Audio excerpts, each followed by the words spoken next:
Okay. All right, Sandeepa, we are live.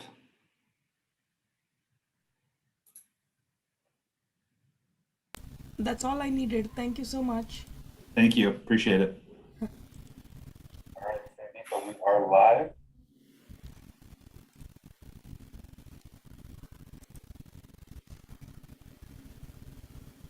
All right, AVZ1, can we confirm audio in room 932?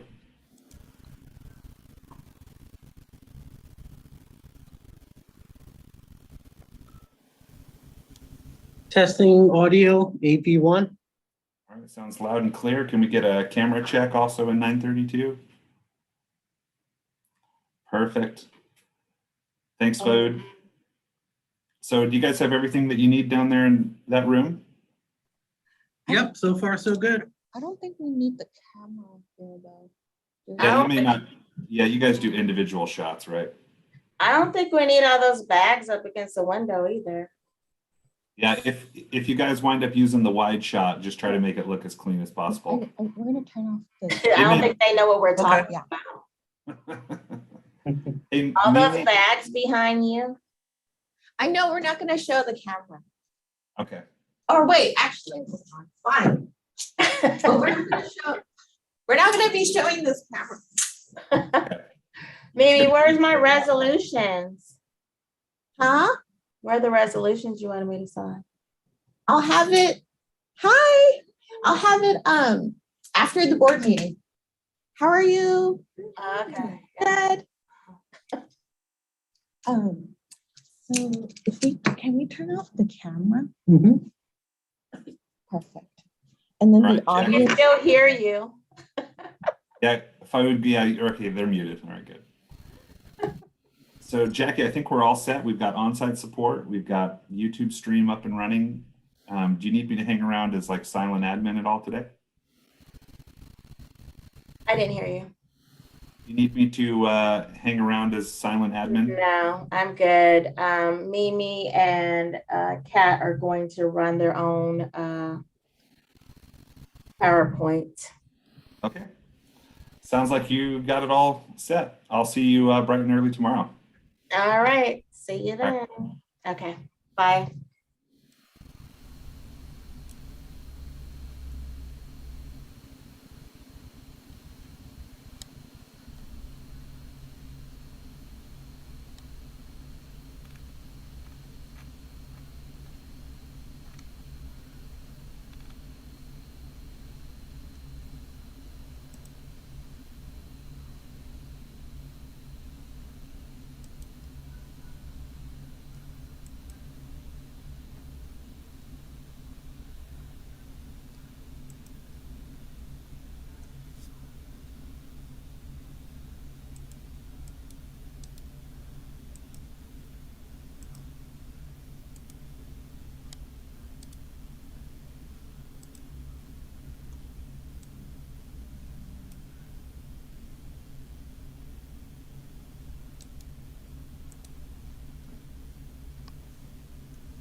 Hey, Jackie, can we do one more audio check?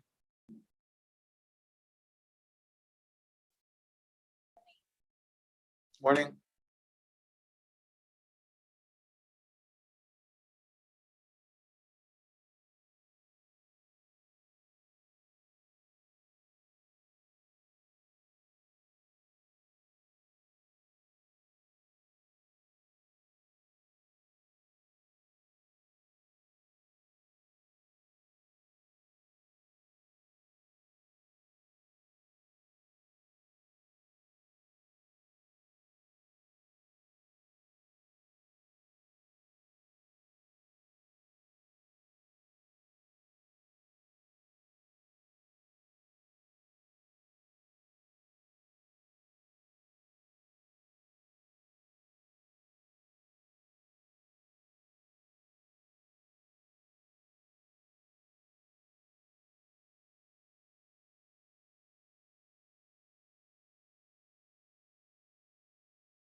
Whatever you did, it sounded louder at first. Okay.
Testing, testing, 1, 2, 3.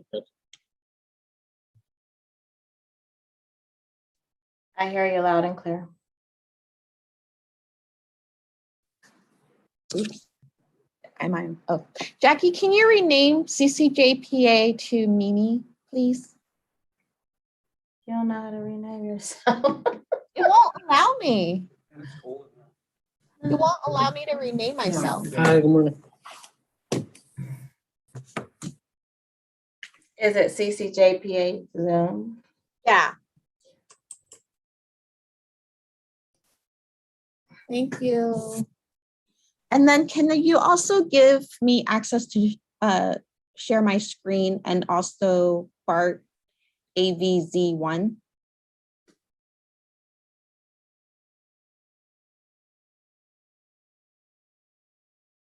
Mm.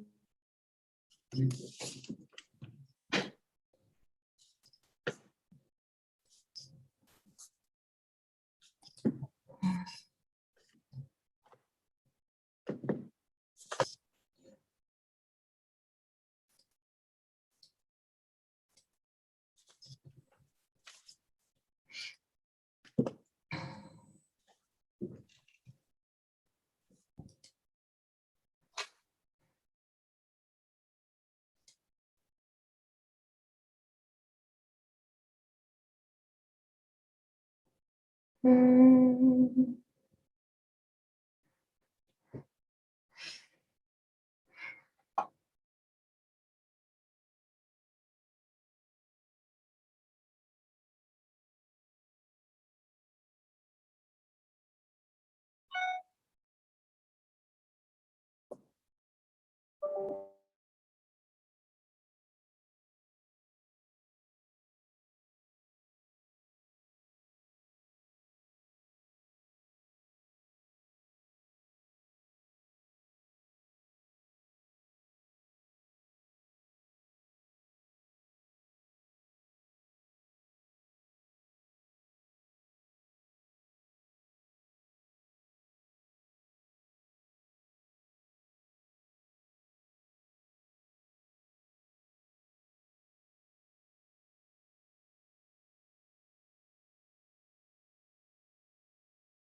But Travis, I also want you to take me through the steps. No problem. All right. So if we want participants to be able to share, there's a couple things that we want to check. So in the panelists window, look for the three dots down there at the bottom. And it's one of two places where we enable the security of allowing them to share. So there's the security button that only you'll see as the main host, and then the three dots at panelists. So try checking one of those, and I'm not co-host, so I can't follow along.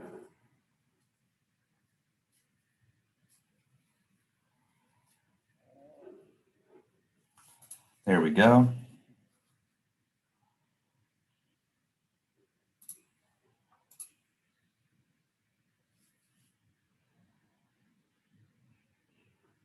Okay, so probably under your security button, which you're the only one that sees that as host, you see an option in there.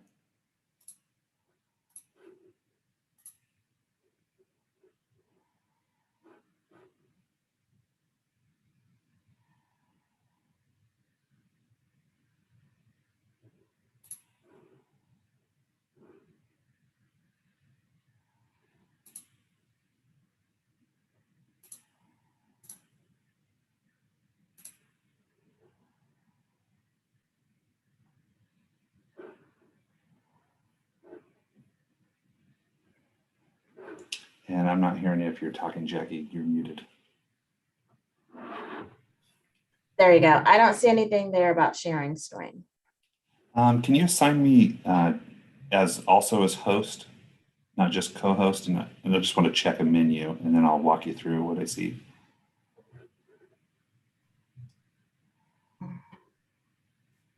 There you go. Thank you.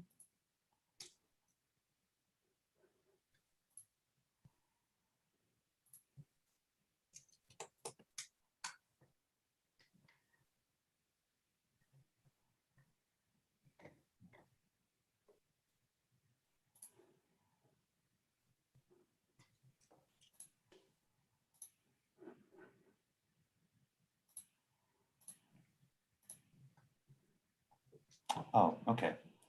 All right, so there's an up arrow right next to the share screen button. And we want to hit the up arrow next to share screen. I'm going to pass host back to you, Jackie. Okay, I'm going to reclaim it. That was easier. Yeah. Okay, all panelists, I see it now. That's the one. Yeah, it's the up arrow next to the share button. Sorry, I forgot where that was. I saw it. I just clicked on it, all panelists. Okay. What is that second one though? I don't see it now that I'm. It says who can start sharing when someone else is sharing. Yeah, that's kind of the interruption feature of who can use that. Okay, well, I didn't select that. Yeah. So when somebody else takes over, one would just take down their presentation and then it's available for the next person to Okay. share. Got it. Thank you, Travis. No problem. Rob, can we get probably for audio, you're going to use the main Crestron mic. Your camera angle looks good, background looks good. Okay. And Faoud, can we get a Z1 audio check just to make sure your volume is good? Check 1, check 2. Testing, testing, 1, 2, 3 from Z1. Okay, sounds good coming back this way. Are you guys getting enough volume on your end? Yes. Yeah, sounds good in the room.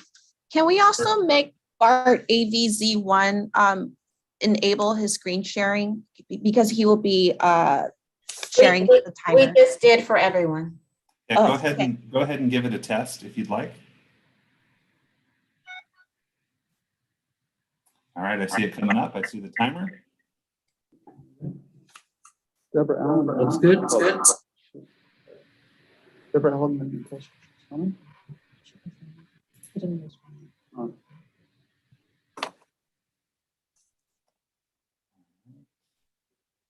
Yep, PowerPoint looks good. Perfect.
make sure you hold on to it until Okay.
Good morning. Good morning. Thank you.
Good morning, everybody.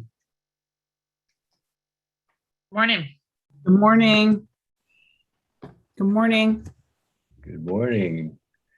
Good morning. Mr. Paget, are we ready to begin? I have any other directors on the line and you haven't used your name, just your phone number, could you raise your hand, please? Yeah, we're ready to go. Okay. Do you know if we have a quorum at this point? We How are we do. doing, Jackie? We Okay. do. Wonderful, wonderful. So I'm happy to call the meeting of the Capital Corridor Joint Powers Authority Board of Directors for November 17 to order. I wonder if Mr. Perales would like to lead us in the Pledge of Allegiance, and then we'll do the roll call. Yes, I'd be happy to. If you could please stand. I pledge of allegiance to the flag of the United States of America and to the republic for which it stands, one one nation, under God, indivisible, with liberty and justice for all. Thank you very much, Vice Chair Thank you. Perales. So this is a meeting that we will, well, first, before we do that, let's go ahead and call roll, please. Thank you.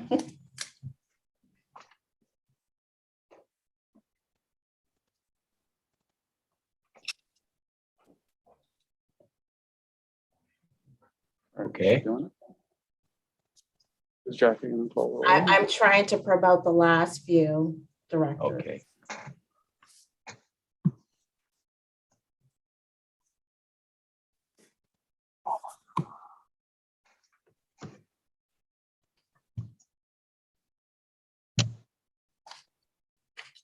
Chair Saylor, Here?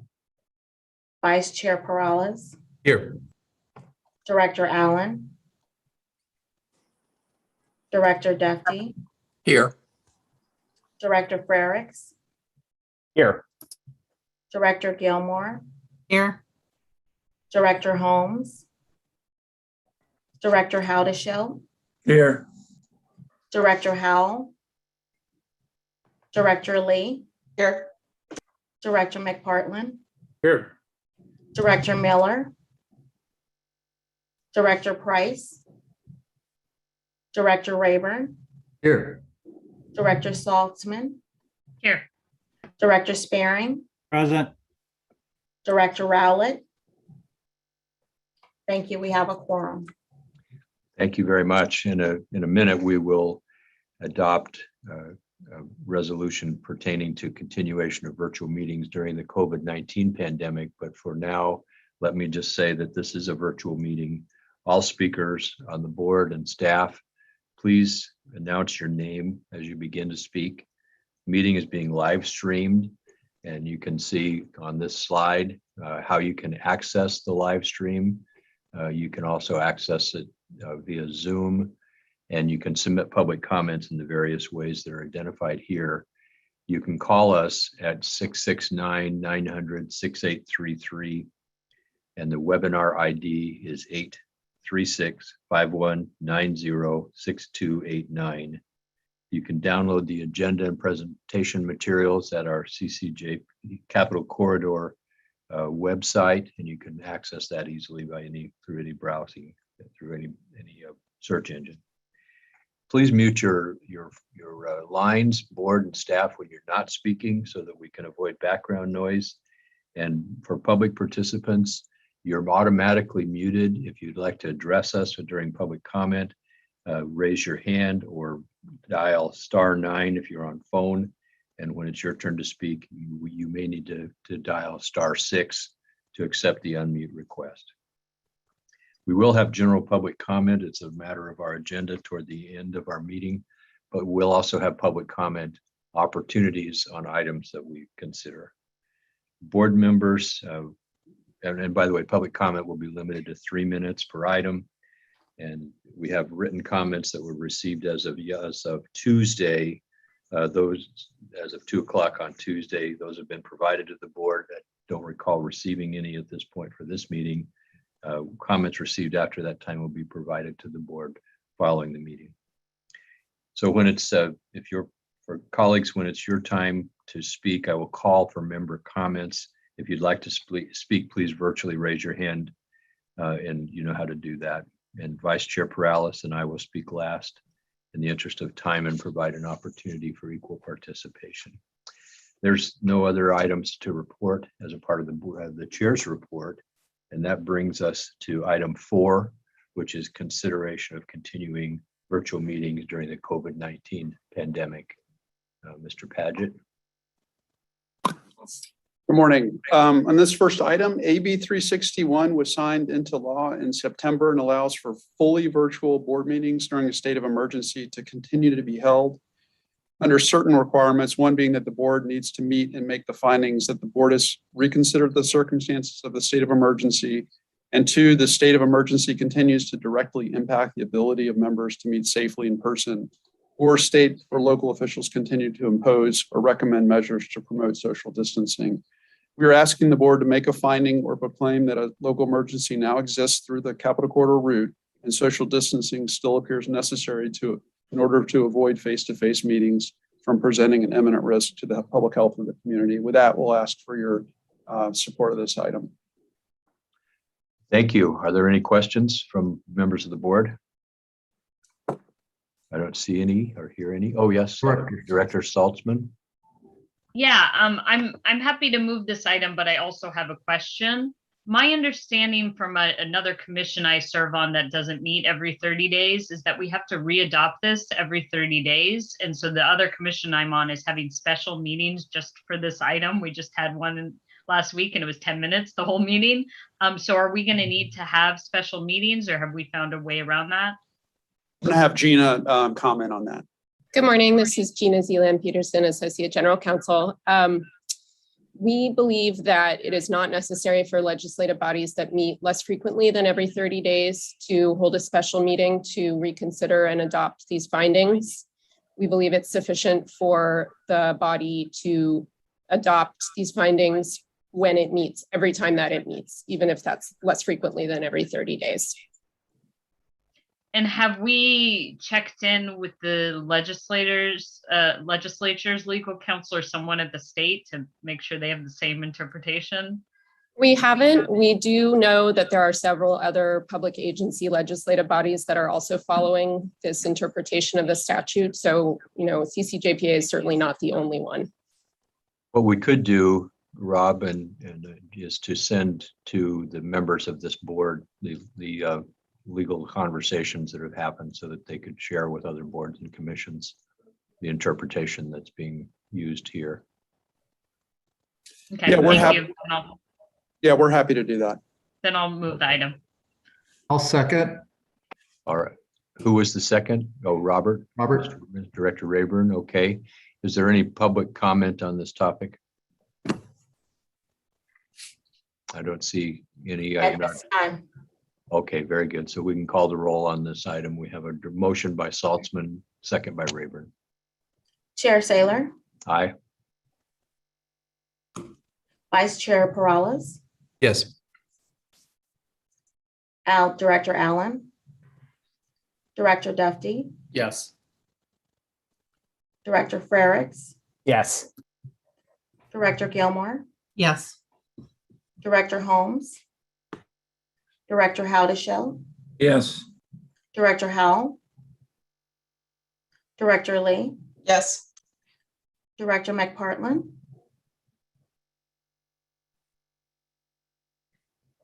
Director Miller, Director Price, Director Rayburn, Yay. Director Saltzman, Yes. Director Spearing. Yes. Thank you. Motion passes unanimously. And I vote yes. Thank you, Director McFarland. Okay, thank you, everyone. That brings us to item 5, which is our consent agenda. Rob, is there anything you want to take off the consent calendar? No, we. Okay. Is there a motion from any member? I'll move of the board? approval. Okay, we have a motion by Rayburn. Is there a second? Gilmore second. Gilmore second. Is there any public comment? Okay, let's go ahead and vote on the consent agenda, moved by Rayburn and second by Gilmore. Please call roll. Chair Saylor, Aye. Vice Chair Perales, Yes. Director Allen, Director Duffy, Yes. Director Ferricks, Yes. Director Gilmore, Yes. Director Holmes, Director Howdeshell, Yes. Director Howell, Director Lee, Yes. Director McPartland, Yes. Director Miller, Director Price, Director Rayburn, Yay. But I'm gonna just tell you. Okay. Okay. Director Saltzman, Yes. Director Sparing. Yes. Thank you. Motion passes unanimously. Thank you. And this brings us to item 6-1. It's our first action item. This one is informational, and it's actually on COVID-19 vaccine mandate and schedule adjustment. And this, we were promised that there would be a briefing on this topic today. Yeah, this is an item I'm gonna have. You're muted, Rob.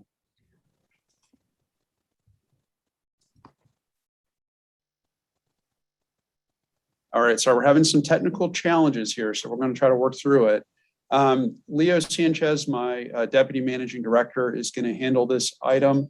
We have some good news on the Amtrak front regarding the vaccine mandates. He will share a little bit of an update on that, and also related to that, a schedule adjustment that we're going to have in January. With that, I'll turn it over to Leo.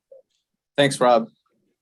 So first, I'm going to start off by giving you an update on where we're at with Amtrak and the vaccine mandate. The last time we met, the vaccine mandate was scheduled to take effect November 22nd. However, since then, they have aligned with the federal contractor requirement, which is now December 8th for the first dose and January 10th for the second dose. We did have some grave concerns at that time that we might have to develop an interim operating plan, which we did in the event that we did not have enough staff to support our current level of service. Right now, I'm happy to report that we actually do have vaccine rates of in the low 90% rates as of earlier this week. So we're actually doing much better than we anticipated to be doing at this point in time. And we're going to continue to get updates from our local partners and Amtrak to see how the trend is moving along. Some of the areas of concern that we had early on were on operations, whether we had the staffing that could support our operations. And we had similar concerns on mechanical, on our staff on board, our cafe attendants on onboard services. And then another area that continues to be of concern as well is the station staffing. I'm going to move over to the next slide, and I'm actually going to go into some of the details. So last time that we met, we also got feedback from directors to see what we could do to improve our current schedule that we are running. And just as a quick reminder to everyone, our normal pre-pandemic service level for weekdays is 30 trains and 22 weekend trains. Our current service frequency is weekdays of 22 trains and weekends 18 trains. Our plan for the remainder of FY22 is to continue to operate this same level of service.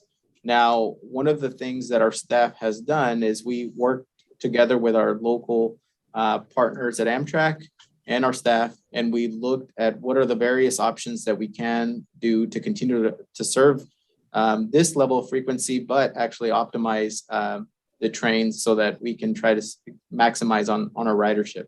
One of the things that we were able to do is we were able to close the current 4-hour gap that exists between noon and 4 o'clock westbound out of Sacramento. I know that was one that we talked in detail the last time we met. And then on the eastbound service, we're actually looking at adding a train at a later departure out of OKJ. So it would now leave Oakland Jack London at 8:12 p.m. So that's also in line for getting ready to get a lot more in-person work at the start of next year. So currently we're looking at activating these changes early January of 2022. One of the main things that we're looking at is just making sure that things to continue to look promising on the vaccine front, and so far they do. So as long as nothing changes, the plan will be to work on having this schedule change, and we've already started that conversation with our partners at Amtrak. Just as a quick recap for everyone here, we do have some critical factors that require us to stay at the current service level. So some of those include our budget constraints. You know, we don't have all the funding that we would need to add our full service, but another constraint that also exists is that we also do not have all of the equipment that we need in order to run our full pre-pandemic service. We are working closely with our partners at San Joaquin and monitoring when that equipment will be available so that it will free up the equipment that we need in order to have our full service restored sometime next year. That's all that I have for you today. I'll hand it over to Rob. We'll be happy to take any questions on this item. Right, very good. Colleagues, are there questions from members of the board? Chair Saylor, we have a public speaker. Okay, first we'll take questions from members of the board and then go to public comment. Rebecca Salzman, do you have a question? Yeah, thank you for this. I think the level of service we have right now is okay, considering where ridership is and what has still not reopened. And, you know, a lot of our riders pre-pandemic were going to work, and a lot of those people are not back to work in person, or maybe if they are, they're going 1 day a week. But we expect that to change, you know, pretty rapidly in the next few months. I don't know as much about the Sacramento region, but in the Bay Area, there's been significant polling of businesses, and the vast majority of them expect their workers to come back, you know, in the next few months. So kind of spring of next year. So I understand the constraints, but what are we doing to prepare? And are we preparing kind of alternate schedules and being ready to lobby for more funding and try to get that equipment fast enough? I'm just nervous that if we don't start to do that work now, we're going to be in trouble come, you know, all of our riders showing up and not having the service for it. And Leo, I think you're talking but muted. Thanks for that comment and question. So on the equipment side, one of the things that that is actually looking a lot more promising is that it looks like we may have equipment available sometime in the early spring. So I think that could coincide with you know, an accelerated change if we need to adjust to one. And then as far as funding, I'll hand it off to Rob so that he can address that. Yeah, you know, it's important to note that pre-pandemic, we recovered about 60% of our operating costs with fares. And right now we're running at about 35% of our pre-pandemic ridership. And we have taken many actions to stretch out. We were very fortunate to get support from Congress. Had we not had that support, we would not be where we are today. So we cannot say enough about that. And so that funding is available, and we're in a good place through the end of FY22. When we look into FY23, even with some carryover of state funds, that's going to be a much tougher year. And so this is a very difficult thing to figure out. We will come back to you in February with a more in-depth conversation when we talk about our business plan. But there are a couple things we can do. One is we can seek support from the federal government for additional operating support, which we have received previously.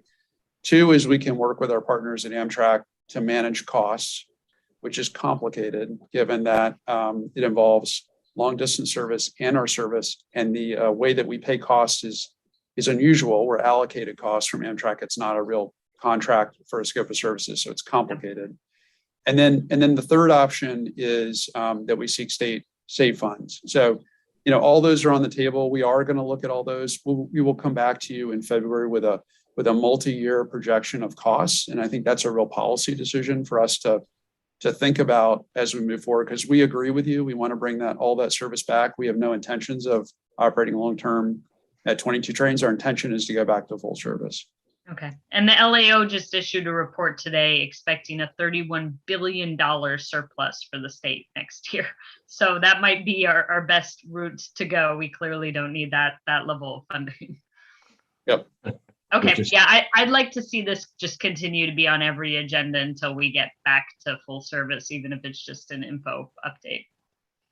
Fair enough. Let's confine to questions, and then we'll hear from public. So, Director Rayburn. I simply want to thank staff for responding to a number of customers who voiced a need for that later last train from Oakland to Sacramento. Thank you very much, Robert. All right. Are there other questions from the board before we ask the public commenter to share? Okay, we have one public comment. Would you let that speaker come on, and we have a 3-minute time limit, please? Caller with the last 4 digits, 3989, you may address the board.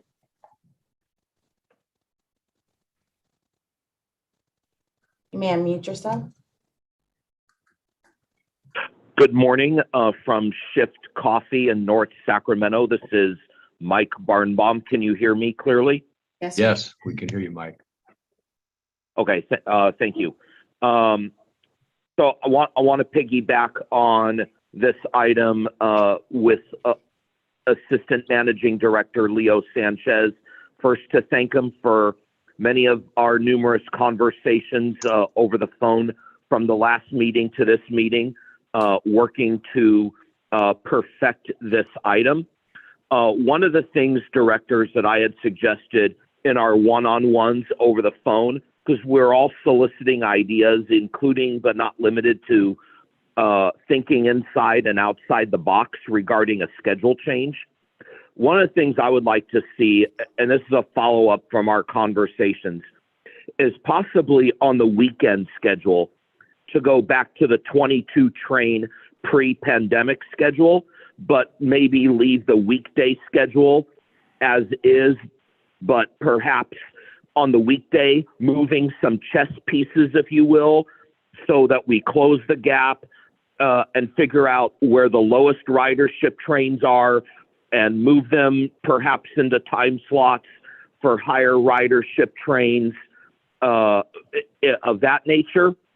But I think to the point, to Director Saltzman's point about the surplus projected from Sacramento, plus the recently signed Infrastructure Investment Jobs Act, which I'll remind everybody, it's not a stimulus plan. It's more of a 5 more or year plan where the money will come in, but not as quickly. So the money is going to be coming from the federal government, and I'll let Rob kind of go over the details about that in the legislative matters, but nonetheless, we are getting the support we're needing from Sacramento and Washington. And I hope that, to Rob's point about going to full service, we can do it a little more quicker than slower because of the funding opportunities you have from state and federal partners. Thank you, and I could take any questions that you have. And yes, I got my booster shots, so I'm more than fully vaccinated right now to meet in person. Thank you, Mr. Barnbaum. Are there any other public comments requested? Not at this time. Very good. So I don't know that you need a motion for this, Rob. I think you've heard an interest in continually updating where we are. And that brings us to item 6-2, which is a 21-22 budget modification. Yeah, the next 2 agenda items are action items and will be covered by Kat Relucio, the Manager of Budget Administration, who will first cover a budget modification to support our operating agreement with Amtrak and initial phase of the Cal ITP implementation. And then that will be followed by the approval and a related item, the approval of the Amtrak operating agreement. With that, I'll turn it over to Kat. Thank you, Rob. Good morning, CCJPA Board of Directors. For this agenda item, we are presenting to you a budget modification to CCJPA's FY22 budget. You may recall that at the September meeting, the board adopted CCJPA's FY22 budget of $21.95 million for all annual business plan line items that are listed on the slide before you. On October 26th, we received a supplemental annual business plan approval letter from CalSTA authorizing an additional $6.15 million for Amtrak operations. This was to account for an error in the prior letter that miscalculated the FY20 surplus operating funds, which will be used to pay for FY22 operating costs. The additional allocation provided authorizes sufficient funding to support the FY22 operating contract, which will be presented to you in the next agenda item. As well, in the supplemental allocation letter we received in October, CCJPA was authorized $2.5 million for the California Integrated Travel Program, or CAL-ITP. The funding will support the installation of contactless payment terminals on the Capital Corridor and San Joaquin's passenger rail services, along with payment inspection devices and related support services. And then lastly, the supplemental allocation letter identified an additional $6 million to support the CAL-ITP project's Zentrans contract, which will be authorized when it is needed in FY23. This Zentrans contract will be discussed in a future agenda item today and will reference this additional $6 million. So for this agenda item before you, we are asking for the board's approval of the additional $8.65 million for a total adopted budget of $30.6 million for FY22. And this concludes our presentation, and we welcome any questions that you may have. Thank you, Kat. So we are open for board member questions, then we'll have public comment and then board discussion and action. But first, before we do that, Rob, has Director Holmes been admitted to the panel? At this point, he's asked to be admitted, and I'm not sure if he has been. I'll let Jackie know. We'll work on that. Yep. Okay, very good. Director Rayburn, you have a question regarding this item. Yes, thank you very much, Chair Saylor. The CAL-ITP project is on the agenda multiple times today, and so I thought I would ask my questions about it during this item. In light of the Bay Area's recent adoption of the Blue Ribbon Panel seamless fare integration, I'm wondering, I know that we're looking at extending the trial to address seniors, but there's no mention of would this project ever connect with our other transit services using Clipper? Would there be an option to use that Europay, Visa, MasterCard to tag from a Capital Corridor train onto local transit and have a sharing agreement for the revenues so that the passenger isn't dinged twice for a transit trip? Hello, Director Rayburn. This is Jim Allison, Manager of Planning. I will try to address that question. There's a lot of implications for it, but the long and short answer is that through the use of tokenization, when it comes to payments, and this is all on the back end, there would be an ability to move the discount rate, should that be agreed to between transit properties, from the EMV payments on our trains to Clipper card type payments. It will need some development, and that's not on the roadmap of our MVP in 2022, but it would be, it's something that's going to have to be solved at the state level to recognize that transition between open loop payments and Clipper, which is a closed loop payment system. So it's on the roadmap, but it's not coming soon. Within the current scope of the project, which will extend the trial with Monterey to allow for a testing of the senior. It is not in the scope of the current MVP trial with the senior. It's a number of months or years off because it's quite a complex next step to make. The state is aware of it, and it's on the roadmap. Well, I see overall, I'm supportive of moving both the correction to the budget of the 6.15 million along with supporting the Cal ITP, and I'll move the item. All right, so we'll have that motion on the floor. We'll accept a second, and then we'll continue with questions and public comment. Is there a second for the motion? I'll second. Okay, McPartland seconded. Are there any other board questions before we see if there's public comment? Okay, do we have, I have one hand raised. I'm not sure if that's just a residual or is there a public comment request here? Yes. Okay. Please proceed. You have 3 minutes.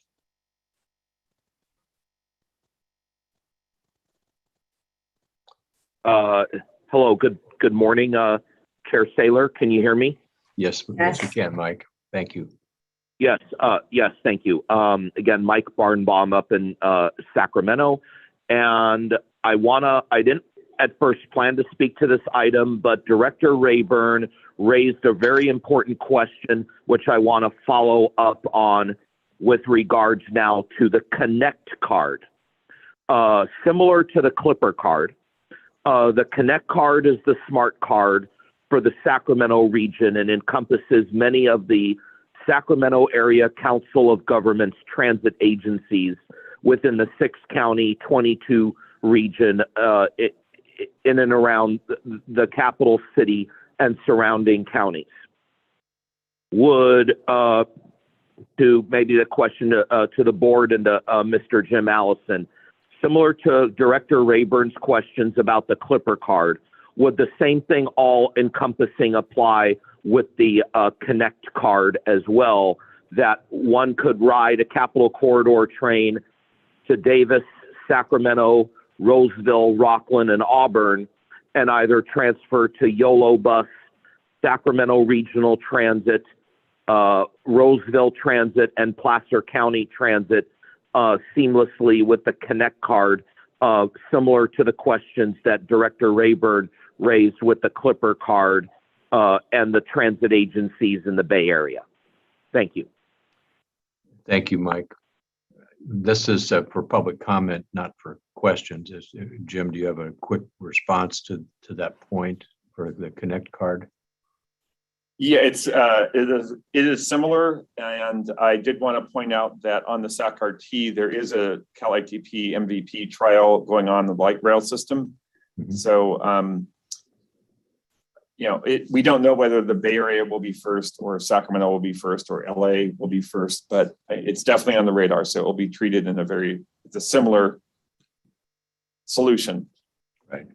So this interoperability is an obvious need for us to work through, and as this project moves forward.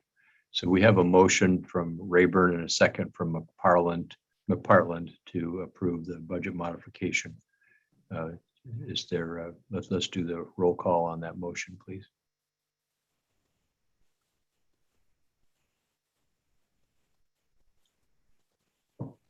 Chair Saylor, Aye. Vice Chair Perales, Yes. Director Allen, Director Duffy, Yes. Director Frericks, Aye. Director Gilmore, Yes. Director Holmes, Yes. Director Haldeshell, I think he said aye, but he's muted. Aye. Okay. Director Howell, Director Lee, Yes. Director McPartland, Aye. Director Miller, Director Price, Director Rayburn, Yay. Director Saltzman, Yes. Director Spearing. Yes. Thank you. Passes unanimously. Thank you. That brings us to item 6-6.3, which is the Amtrak 21-22 operating agreement.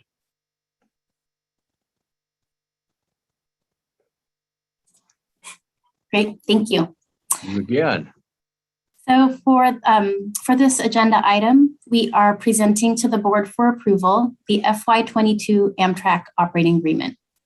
The contract proposed is for a not to exceed amount of $36.63 million and is for the current level of service for the full fiscal year. CCJPA staff will continue to work with the state and our California intercity passenger rail partners to monitor and analyze ridership and financial performance to support service restoration. And as Leo explained earlier, an increase in service is contingent upon equipment availability and available funding. Restoration of full service during FY22 would require an additional mid-year budget adjustment and an amendment to the FY22 operating agreement. The slide before you details the funding that is authorized to support the FY22 operating contract, which we are requesting your approval on today. So to support the budget of the $36.63 million, you will see that we are utilizing a combination of federal COVID relief funds in the amount of $4.28 million, prior year operating funds from both FY20 and FY21 in the amount of $15.31 million, and then FY22 operating funds in the amount of $17.21 million, which includes the newly allocated amount approved in the prior item. It is important to note that the $4.28 million in federal funding is the last of the federal COVID relief funds that have been awarded to benefit CCJPA so far. It is because of these federal relief funds that we have been able to preserve operating dollars and carry them over for use in FY21 and FY22. And so with that, CCJPA is requesting the board to approve the FY22 operating contract in the amount of $36.63 million. And this concludes our presentation. Thank you, Kat. Are there any questions from the board regarding the operating agreement? I'm not seeing any. I'm going to ask if we have public comment that for the duration of the meeting for us to cover the many agenda items that we limit to 2 minutes. Are there any members of the public who'd like to address us on this topic? I don't see any. Is there a motion to approve the operating agreement as presented? Haudashelt moves. Second. Great. So we have a motion from Director Haudashelt and a second from Director Saltzman. Please call the roll.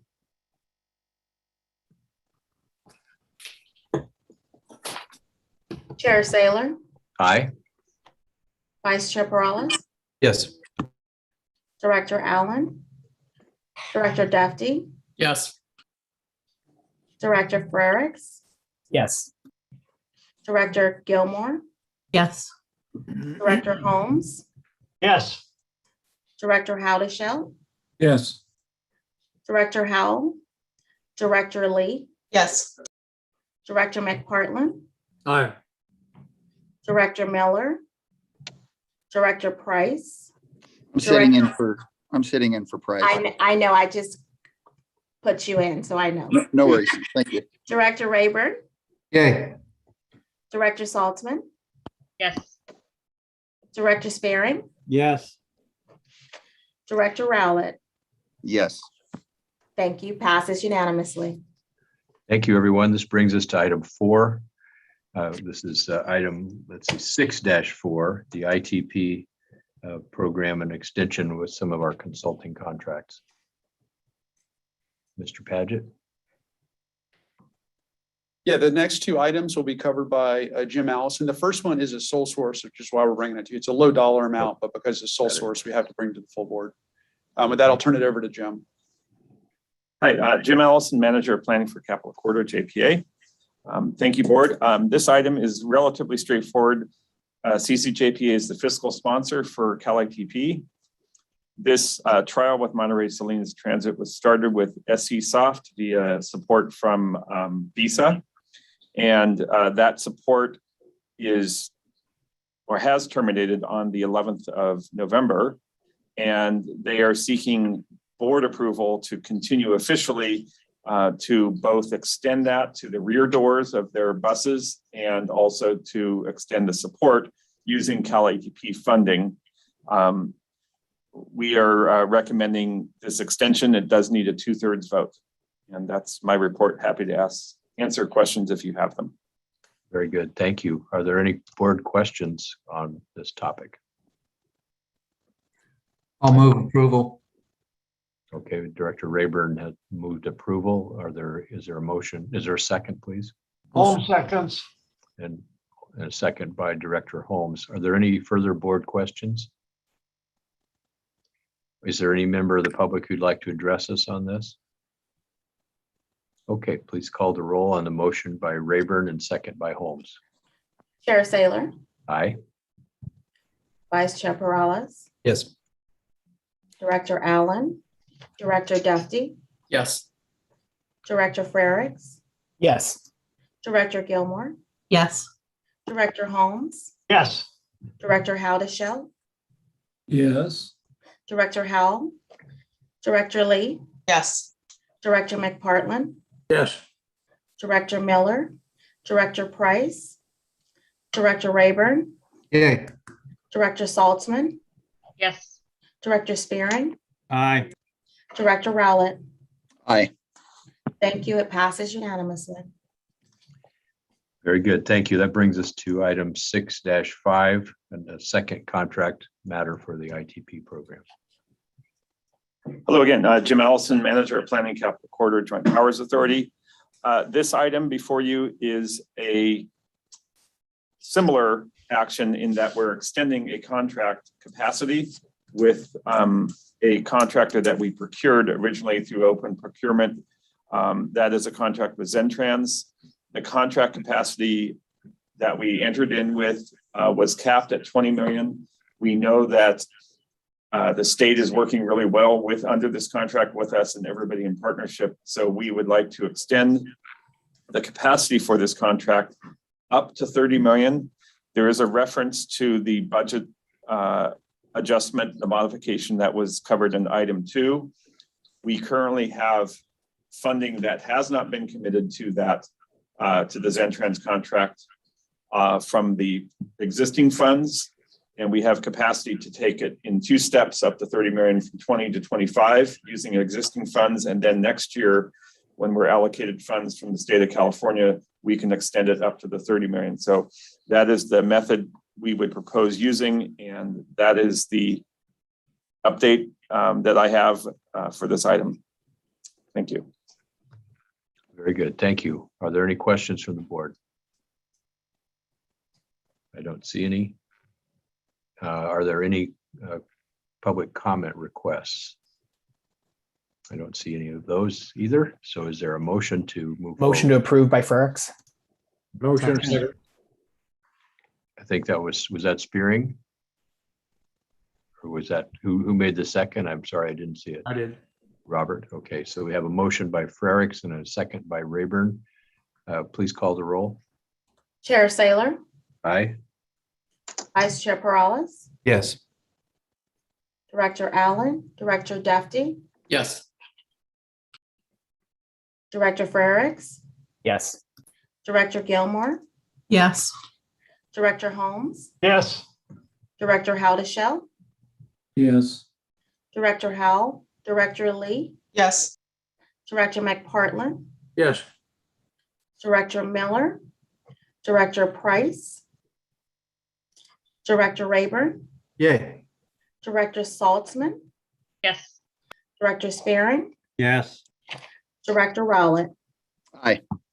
Thank you. Passes unanimously. Thank you. That brings us to item 6-6, our annual performance report. And with this item, I'm going to turn this over to Priscilla Kalugdan. This is an informational item, so we do not need to take action on this. And she will walk us through what has been a challenging year, and she's going to bring us her creativity as we frame this again in a virtual manner as we did last year for the first time. So with that, I'll turn it over to Priscilla. Good morning, everyone. As Rob mentioned, we will once again be doing our annual performance report as an all digital version, doing a microsite dedicated to featuring the results of FY21. And this allows us to have shareable content that can be shared across social media channels and also reduces our paper usage, which is great. Next slide.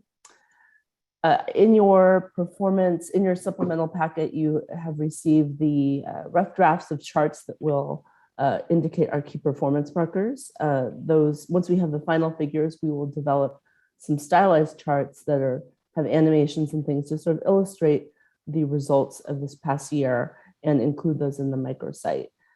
This year, I'm really pleased to say that we were able to include our onboard survey results once again, since we did that in June, and we'll do a comparison with 2019, which is the last time we did our onboard surveys. So you can see the changes that have happened since then. Next slide. And the report will also feature a lot of the other efforts that we've done this past year in preparing for the return of our riders and how we've continued to engage with them, especially with our service change starting in June 2021. We expect to have the microsite ready for release late in the month of December or in the latest early January. And with that, I'd be happy to take any questions or comments you may have and feedback. Very good. Sounds exciting. Are there questions from the board? This is an informational item. Are there any questions or comments from the board? Are there any questions or, well, excuse me, are there any comments from public requested? Okay. Well, it sounds like an exciting way to proceed, and I look forward to this being up and running. All right, thank you. Brings us to item 7, legislation and funding. Some pretty exciting news there. Yeah, we have just a few things to cover here. This is a good topic for today. I am pleased to report that as you are well aware, the president has signed the Infrastructure Investment and Jobs Act. And we've talked about this before, but this chart is a reminder of what this means for Capitol Corridor and the programs that are contained in that act.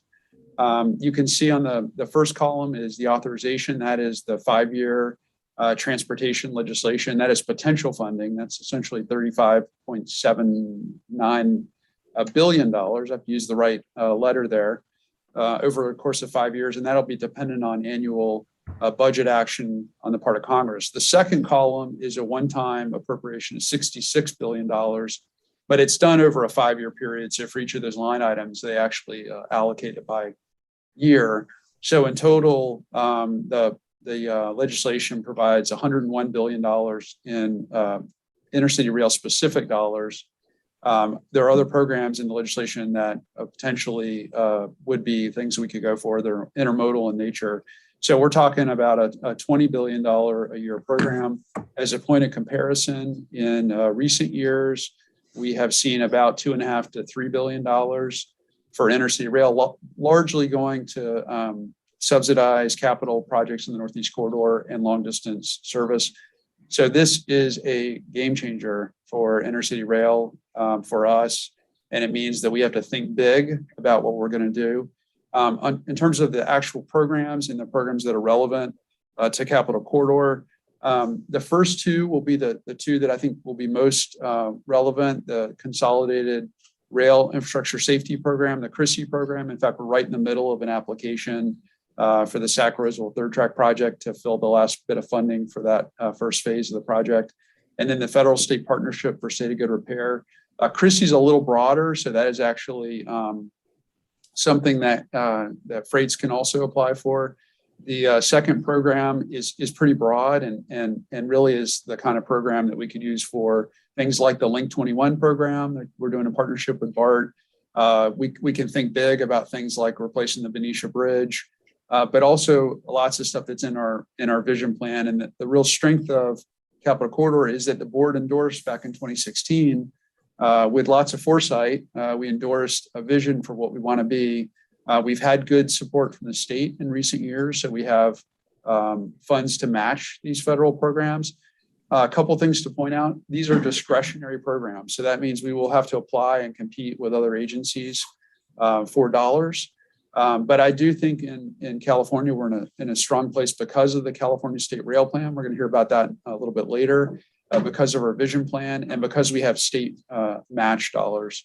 The other programs on this list, the Amtrak National Network Fund is something we could also use for projects like the ADA improvements at stations, one of which is a big one, which is the likely reconstruction of the Davis station. And I've got in my background here the Fairfield Vacaville station. We could see something like that at Davis as a way to solve the ADA issues at that station. And then lastly, the grade crossing elimination program. And actually, this should say the crossing elimination only, not the House measure. That's big too. So I think you're all aware we've been committed to trying to reduce incidents and fatalities on our corridor. This is the kind of program that states and localities, depending on the ownership of the roadway, can partner and implement. There's actually money to do this. I would say that one thing that that you'll hear in the media that we is a little bit nuanced is this is not $66 billion for Amtrak. Out here in California, obviously Capitol Corridor takes the lead on projects. I think a lot of that is because in the Northeast Corridor, the tracks are owned by Amtrak, the dispatching is owned by Amtrak, they own the fleet, they do the operations. Out here in California, it's a much more complicated system, which is why we are going to continue to be super engaged at the federal level as they develop the details of how these programs roll forward. We want to make sure that they're done so in a way where services like ours, where the Class 1 freights own the right of way, we too can apply for and be successful in implementing programs. We did have a session last night, an open kind of corridor conversations where we reached out and had some interesting calls. And I do want to comment on one comment. Someone asked the question of how much faster can the service be? And we have a lot of big projects on this list, but there are little things too, like signal replacement projects, siding projects. As we make the service more reliable and we deal with things like grade crossings where we have vehicle incidents, we can tighten up our schedule. There's a lot of recovery time built in that schedule because we almost always have incidents of some sort. If we really do a lot of these small improvements that deal with some of the nuisance problems along the corridor, that too is going to speed up our travel time. So we are super excited about this. It's hard to understate how big a deal this is. We're well positioned for it and we're ready to go. The other thing I want to mention is that you may have heard a recent announcement that there's a partnership between California and the Department of Transportation to deal with supply chain issues. It's called the California and U.S. Department of Transportation's Partnership on Supply Chain Infrastructure. And that was described largely as an issue to do with goods movement. But as we all are aware, our partnership with UP and the state is super important. And I do think there's an opportunity here as we move forward to look at that program as a way to further build the quality and capacity of the rail network and also have benefit for the passenger side. So we will keep our eyes on that as the details continue to emerge. That's another thing that I know maybe not all of you noticed when it came out a couple of weeks ago. With that, I'll mention lastly, sorry, we're wrapping up the Chrissy grant, and I know we've gotten some great letters of support. We included some of those in the packet. I will say we in addition to the two from our local congressman, we've also gotten one from Representative Matsui since that packet came out. So we've got broad support for that. Lots of the mayor of Sacramento and lots of others, and I know a lot of you have signed on as well. So we think we have a strong package going into FRA, and we're hopeful that we'll be successful with the Chrissy program. With that long summary of where we are on legislation, I'll pause and open it up to questions. First of all, Rob, you have been very active in all of the conversations on the national level, and we're well served by your engagement and connections with colleagues across the country. So thank you for your efforts to help get these outcomes that we're seeing. And as we've talked a couple times, now it's up to us to deliver. So we've got the work is only beginning in many respects, I think. So we have one question from a board member and one request for public comment. Others, please let me know if you are interested in making a question or a comment. Mr. Rayburn, please. Thank you. And thank you, Rob. And thank you, Chair Saylor as well. It was a pleasure to serve on the ad hoc reauthorization committee and to see the fruits of the labor come through, and everyone that served on that committee, Director Salzman as well. This is a once in a lifetime moment. I'm interested to know Mr. Paget, if you've looked into this for help in our throughway bus service. And I was very excited to see in the Amtrak agreement for the first time that we have those 2 new buses to El Dorado, in El Dorado County to Lake Tahoe. And I'm wondering if you see perhaps more of those kinds of collaborations that could be facilitated with funding from the feds. Yeah, and I would actually say funding from the state. And I'll mention, I'm glad you brought up El Dorado. Leo and I will be up in Placerville tomorrow morning for a ribbon cutting for that service. It was delayed a little bit because of the fires. But we're excited to do that tomorrow. And as you mentioned, we're now able to do open door service that we can do in partnership with transit agencies, service that connects to Capitol Corridor. The state is also working through my understanding is a statewide intercity bus study to actually try to figure out where these gaps are and where we might be able to partner. I think there is a whole lot of room there to do more partnerships like the one we've done in El Dorado. We've already had some conversations with some of our other transit partners about possibilities. The throughway bus service, when we use contractors, is pretty expensive. And if we can work with a local transit agency, there really is an opportunity for a win-win. And you serve Capitol Corridor's customers, but you also serve others that maybe don't need that as part of their trip. All of this is trying to increase accessibility to transit throughout the state. Excellent response. Thank you very much for all your work. And Robert, thank you for mentioning our ad hoc committee and Director Frerichs, Salzman. That's right. Good team. Yeah. We would, no matter what problem there is, if we have that team, we'll succeed. So are there any other questions from board members? Okay, we have one public comment on this, and I think it's Mr. Barnbaum. Or could you limit your comment to 2 minutes this time, Mike?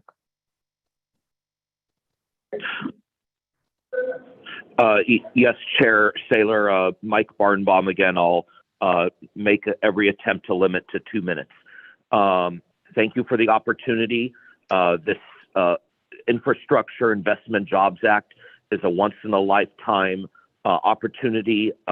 Thank you for highlighting in the slide presentation what this bill means for Capitol Corridor, for the country, and for California in particular. I want to thank Rob, along with Donna DiMartino and Stacy Mortensen, the managing executive directors of the 2 other intercity rail corridors in our state, and for the formation of the coalition called CIRCLE, or California Intercity Rail Corridors Linking Everyone. With this bill that passed and CIRCLE being formed, I think it'll make a stronger case for the coalition to seek to educate federal lawmakers and intercity rail stakeholders on California's growing intercity passenger rail system. To Director Rayburn's point, on Friday, I'll be on GoToMeeting with the CCJPA, and there's possibly a partnership with the Shasta Regional Transportation Agency to replace contracted Amtrak service via I-5 with Shasta service up to Redding and Red Bluff, as well as Sacramento International Airport, Woodland, Corning, and Williams. So that's another example in addition to the El Dorado service that you highlighted, and thank you for doing that. But yes, thank you to everybody for their hard work to get this bill passed. And I think that over the next several years, we are doing our job to make Amtrak great again. Thank you for the opportunity for this item, and I'll now turn it back to Chair Saylor and Director Rob Paget for any further comments. Thank you. Thank you, Mike. So this is an information item, no action required. Mr. Paget, you're speaking, but I can't hear you. So. Yeah, I wanted to add one more comment is, as you mentioned, we have been active at the national level. And I will say that, I know many of you have been involved with Capital Corridor for a number of years, and I think it was very helpful in our communications with Congress to have this as an example of what rail can actually be. The vision that was established by the board, but also the service additions that have happened over the last 20 years, served as an example so that when Congress considered this legislation, that was absolutely in the background. So, my thanks to all of you who've been doing that for a number of years. Very good point. Thank you. And our next item is also an information item. It's the state rail plan update. I'm going to turn it over to Shannon Simons, who's going to provide us with an update on the state rail plan. Boy, is her timing good. So with that, I'm going to turn it over to Shannon. Thanks, Rob. Good morning, everyone. Shannon Simons. I'm the regional coordinator at Caltrans in the Division of Rail and Mass Transit for the Bay Area and the Central Coast. I'm going to start today with just a quick review of what the rail plan is and what we're updating this time around, and then go through how we updated the state network and set us up for the capital program so that, like Rob said, we can be in line to access a lot of that state and federal funding. So first, the state rail plan establishes our strategic vision for prioritizing the state investments in both the passenger and the freight rail network statewide. It provides a framework for coordination between the planning partners, the rail operators, host railroads, and the state to develop a rail network with a strategic vision in mind. And so the strategic vision is really oriented around these three principles. First, it's that it's an integrated statewide network of high-speed rail, intercity and regional services, as well as intercity bus connections and local transit. Second, it's designed with coordinated schedules. So we really orient this entire rail system on pulsed clock-face schedules that are pulsing into and out of key hubs across the state, which make it really intuitive and seamless for the customer, but easier for local transit operators as well to coordinate their schedules into and out of these hubs. And then lastly, the vision is meant to be customer focused. So this means including first and last mile access to a lot of the stations in the rail network, as well as making it just really seamless, easy travel that is air and auto competitive in terms of time, cost, and convenience. And then this map on the right is the kind of the rail plan service geography. So how we break down the state to do a lot of our technical analysis. Next slide. So this time around, this is an update of the 2018 state rail plan. And we're not, there's a lot of good stuff in that. So this is really meant to be targeted updates this time around. So we're revising the statewide vision to incorporate outputs from various network integration activities and local and regional studies over the past 4 years.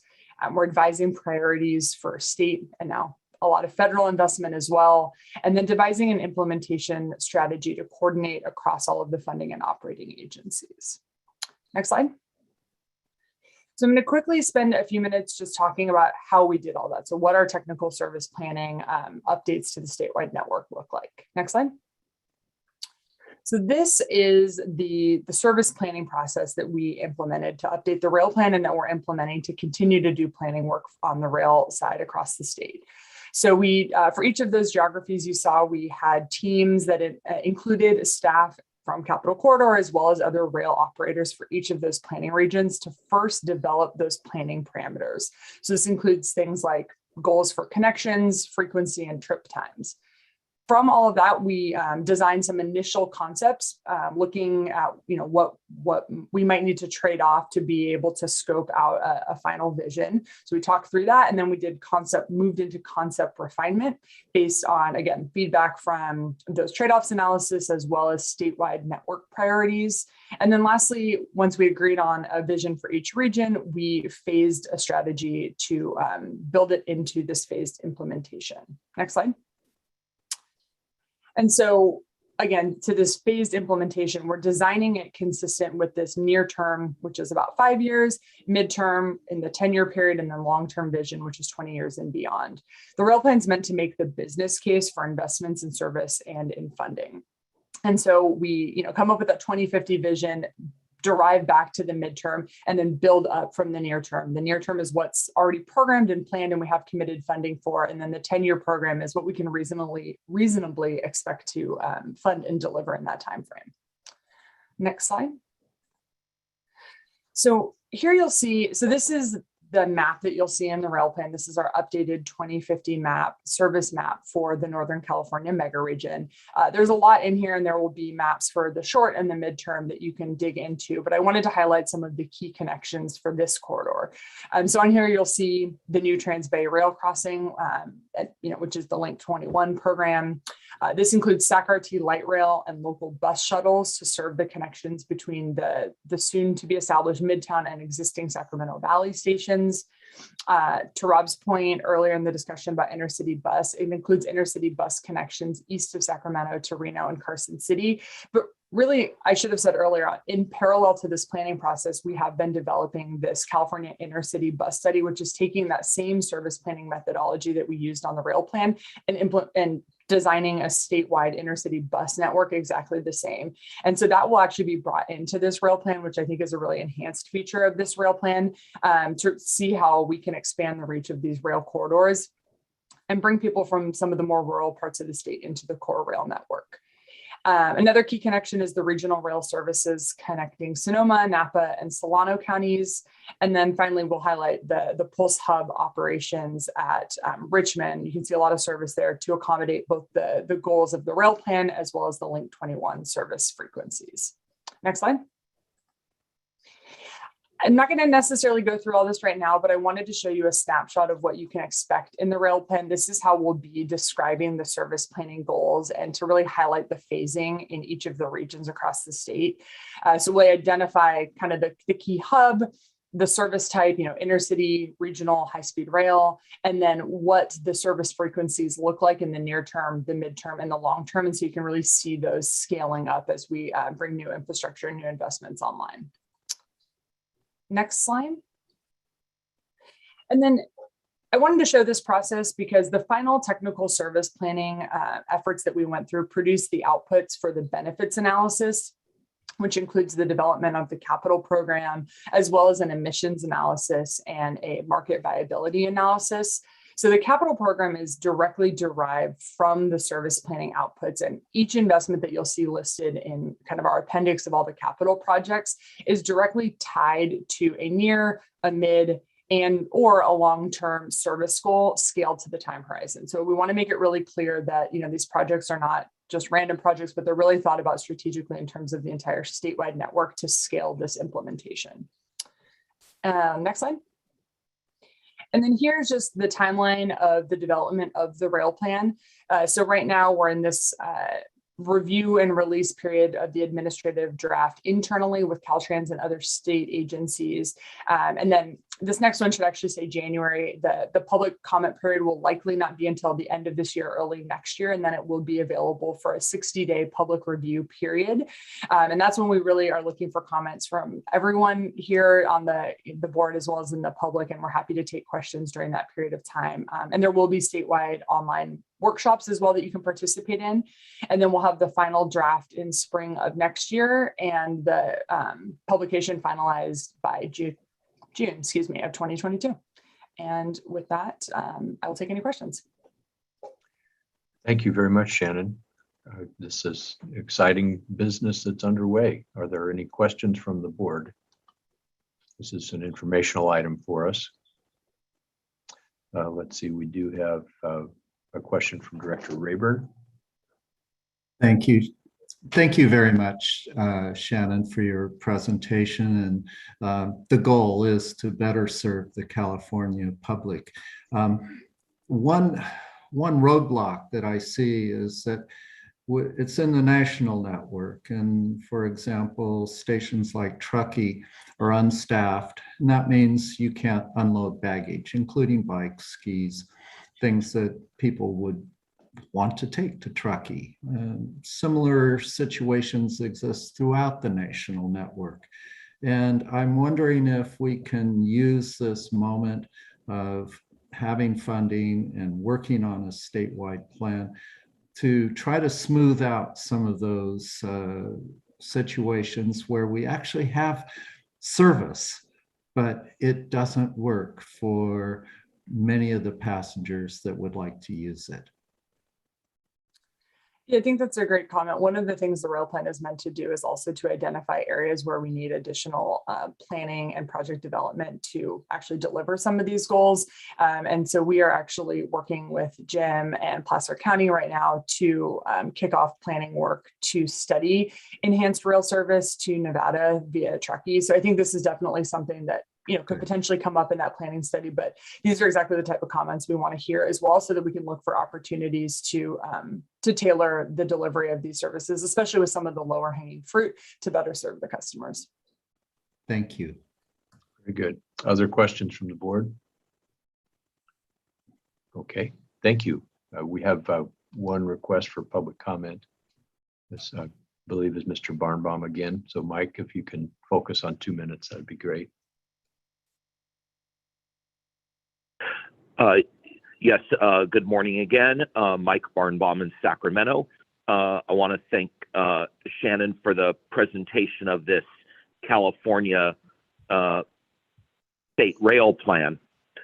One thing that comes to mind over the course of this decade, and I think it's going to be very critical, although it's not necessarily directly impacting Northern California, but it is an impact we're going to have with the state about transportation, intercity rail, throughway bus service, and circulation overall.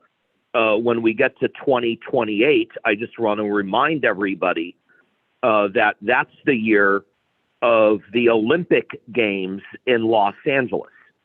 And it's the first time that California has had an Olympic Games since 1984, when they were also held in Los Angeles. So wanted to maybe kind of look at that in perspective of how California, Northern California, the mega region, and we all think about connectivity, service frequency, and coordination and communication across all the JPAs and transit agencies across the state, how we would get people in and through to the Olympic Games, and start thinking about that now as we're entering 2022, and have that on our horizon and more perfected when we get to 2028, and we not have any bumps in the road or any snafus as we think of our strategic plan, encompassing that as a process going forward. Mr. Chair, thank you for allowing me to make that comment. And I think that that's going to be something critical that we think of as we get closer to 2028. Thank you. Thank you, Mike, for putting that on our radar. We appreciate it. I think we're ready to move to item 9, the capital project update. And Shannon, thank you again for being with us and keeping us up to speed. For our capital projects update today, we are going to focus on the Link 21 project, and I'll also, at the end of this presentation, we'll take comments on this or any other of the capital projects that are included in your packet. I'm going to turn it over to Camille Tsao and Sadie Graham to provide an update on this effort.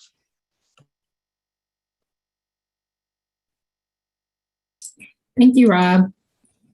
I'm Camille Tsao. I'm the Link 21 program lead for Capital Corridor, and acting director of Link 21, Sadie Graham, is also here with me today. We're just going to give you an update on what's going on with the program. So first of all, our work with equity priority populations and communities continues with a second round of co-creation workshops and a poll of residents from low-income and minority communities throughout the mega region. We're currently analyzing these data-rich sources of information. We've also launched a series of webinars and a public survey, which I'll talk about in just a minute. And then finally, in February, we'll be coming to the CCJPA and BART boards to ask them to take an action, and I'll cover this topic at the last part of the presentation. Whoa, earthquake. Oh, yeah. All right. Everybody okay? The most exciting presentation I've ever given. Oh, it came from the south going north because it hit me about 3 seconds before Director Rayburn made comment. So we have a direction at least. Don't feel it in Santa Clara. Don't feel anything.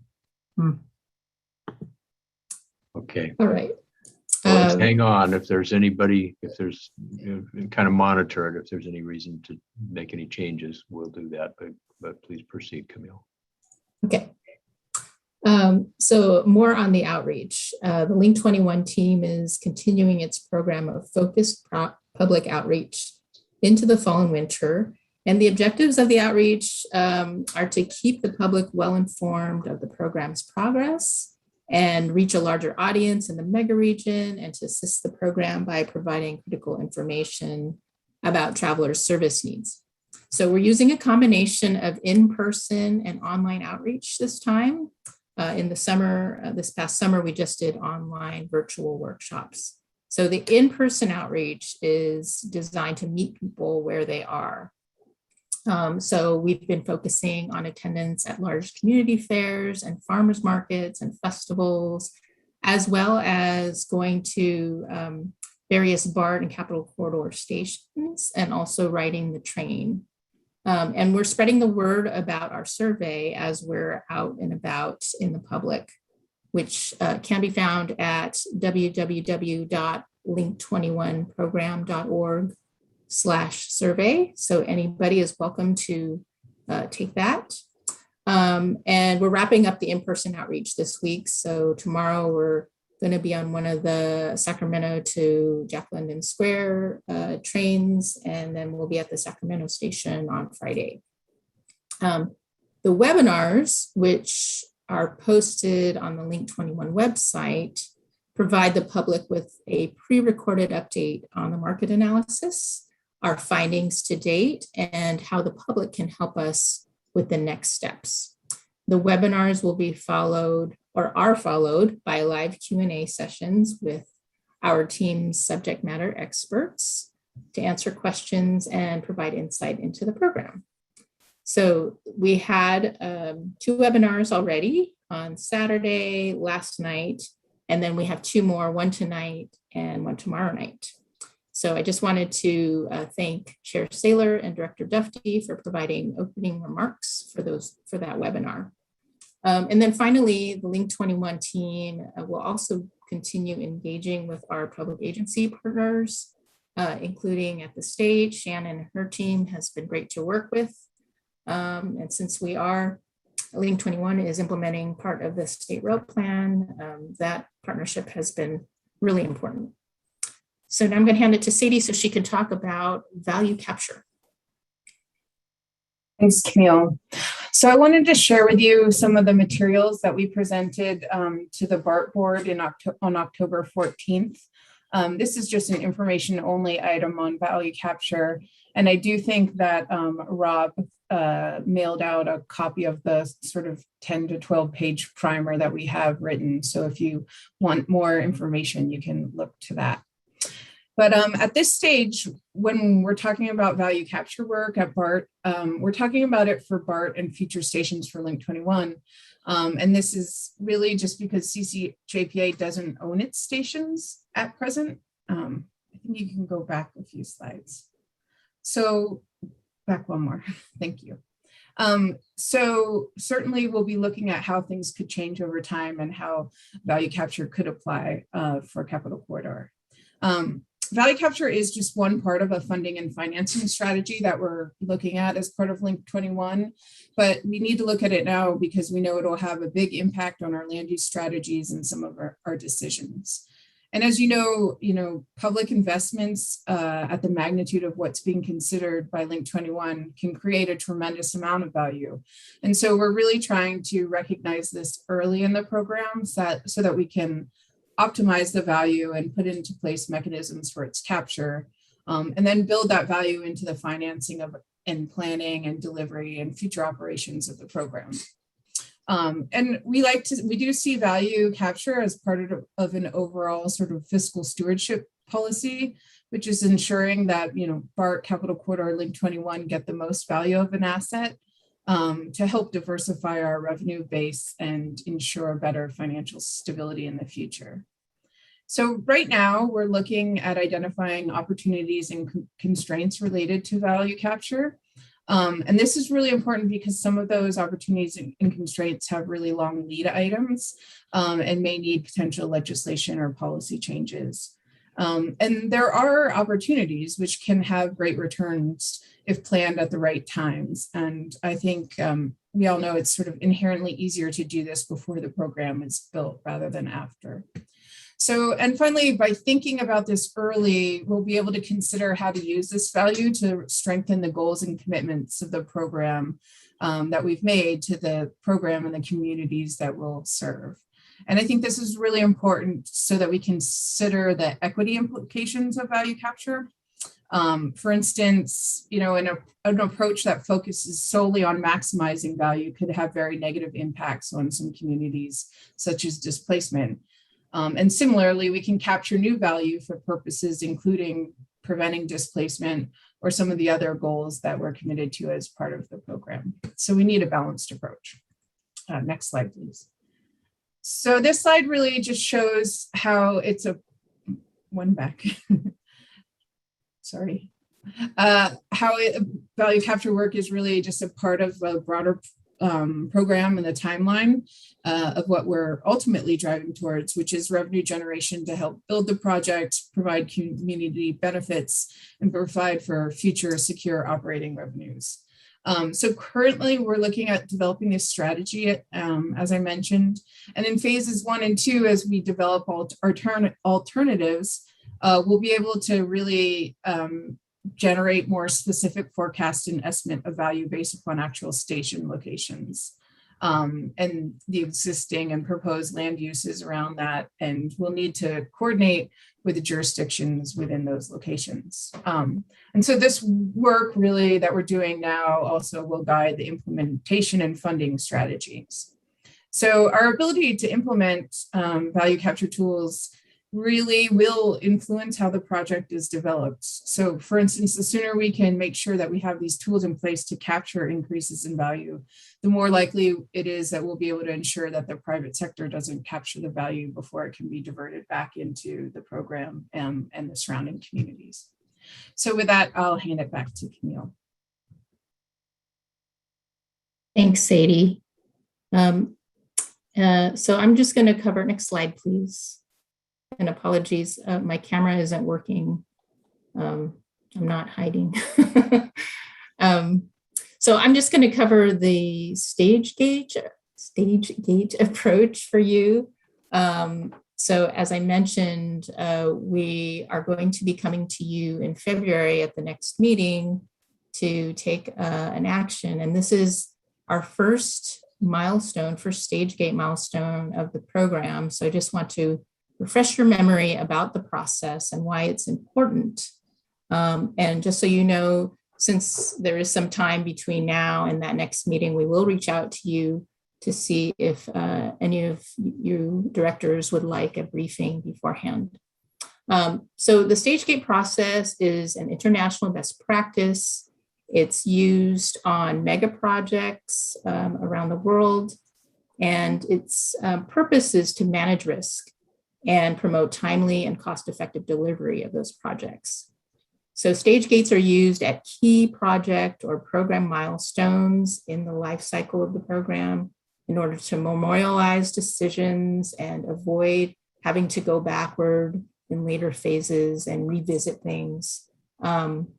It's also meant to ensure project preparedness in order to advance to the next stages. So it's a rigorous and formalized decision-driven process to advance a program to the next level of investment and development, and to confirm the work that's been completed, clarify work to be conducted in future phases, and to identify and mitigate risks. Next slide, please. So as we move forward towards a stage gate milestone, there are intensive levels of review that happen before it comes to the board. So as you can see here from this diagram, the review includes several steps. First, we start internally with peer industry experts, detailed review from our PMC, which is the program management consultant PM, and the chair of the committee, which is Sadie, and I share that responsibility. And we engage with our other our agency stakeholders along the way, as well as their executives. So each, and then, we climb the ladder, if you will. We discuss the topics with the BART and CCJPA staff, some that are not involved in the project day to day, just like they're like an extra set of eyes from different departments. So they get a detailed review. And then we take it to the executive level for BART and CCJPA before you then get it and take your action. So each step will include documentation of the work that's been done, identification of risks to support advancing the program, and the opportunity for the reviewers to identify and document any concerns. And then also, BART provides contract oversight over the various consultant teams that are supporting the program. So until the boards authorize them advancing the work, we will not do so. Next slide, please. Okay, and so, as I said, we'll be coming back to you in early 2022 with a recommendation to advance the Link 21 program to the next phase. We will be completing phase 0, program definition. And so by taking this action, both the board and both the CCJPA and BART boards will confirm that Link 21 is ready to advance to phase 1, program identification.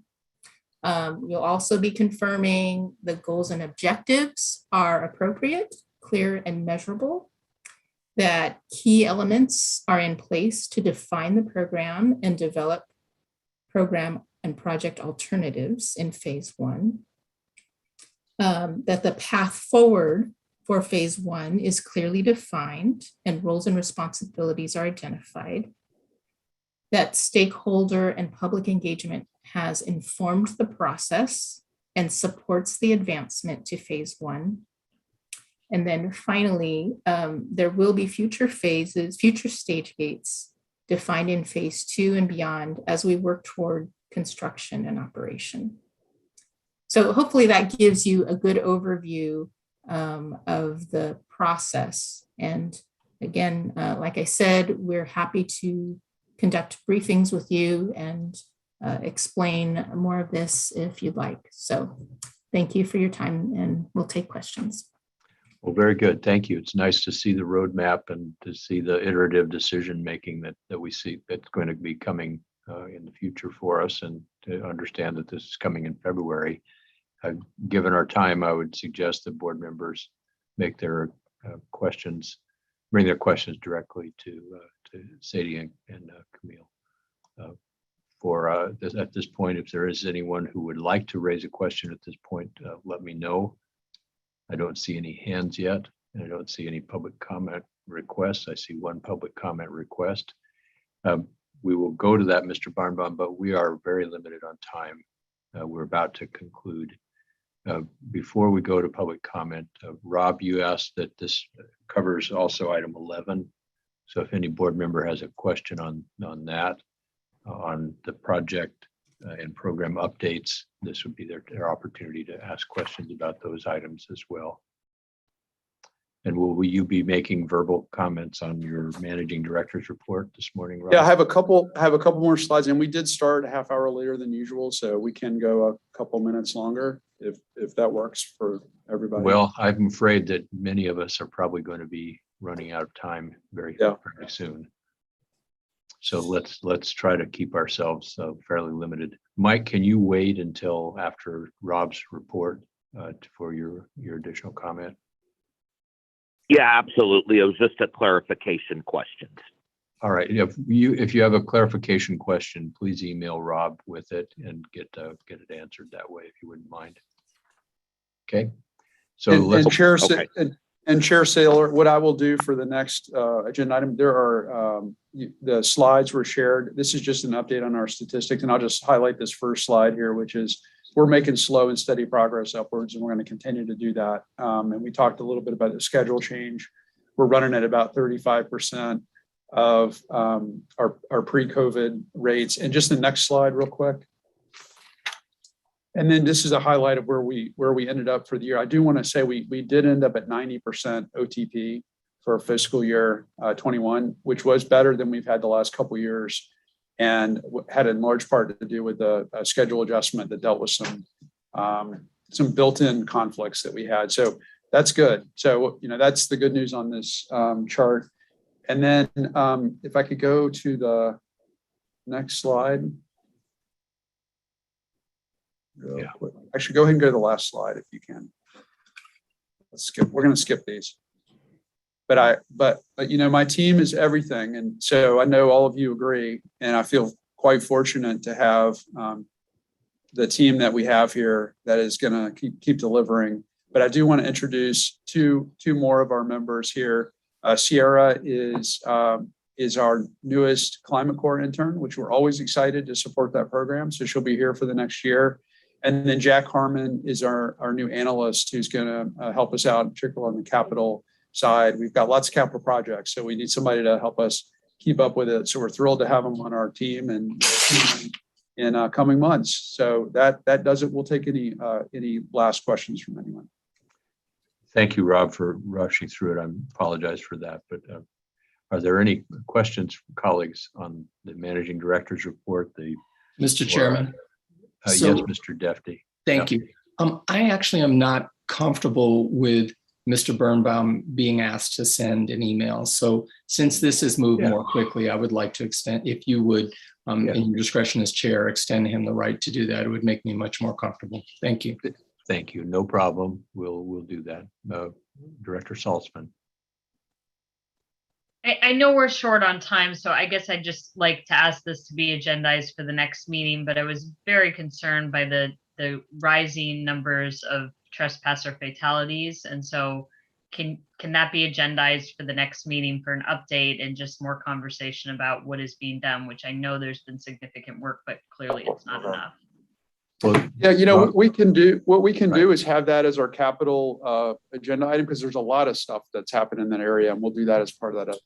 Thank you. Thanks, Rebecca. That is alarming, and we do see an increase in the most recent time period. So that is very, very, very interesting for us to follow up on. Mike, are you still with us? Do you want to pose your question? And you may not get a response right now, but you can pose it so we have that opportunity. Are you there? Yes. Thank you, Chair Saylor. And thank you, Director Dufty, for the kind remarks. Much appreciated. Clarification question or questions.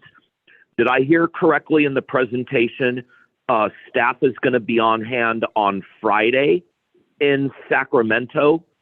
If I heard that correctly, what time and at what location can people come over and introduce themselves if they don't have a scheduling conflict?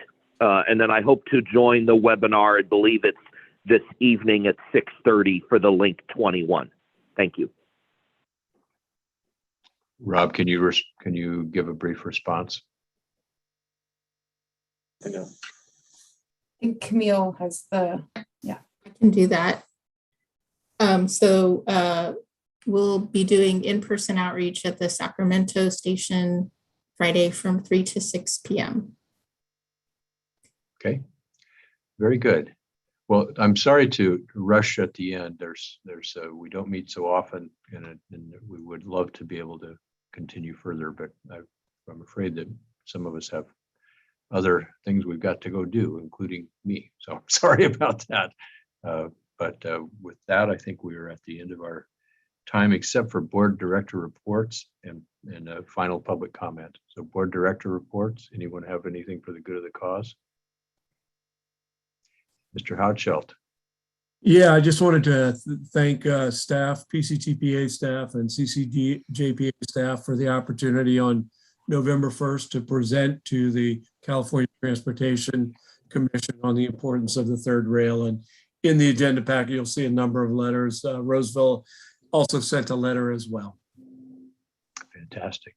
Other board director comments, reports? Let's see, don't see any other hands raised. Is there any public comment on matters not on the agenda that we've had requests for people to speak to us? Okay, I don't see any. Then we are adjourned until our next meeting, which is February 16. And as Director Salzman has requested, we will have a focus on what's happening with the fatalities and trespasser incidents as a part of that agenda. Thanks, everyone. Happy holidays. Happy holidays. Bye-bye. Thank you. Bye-bye.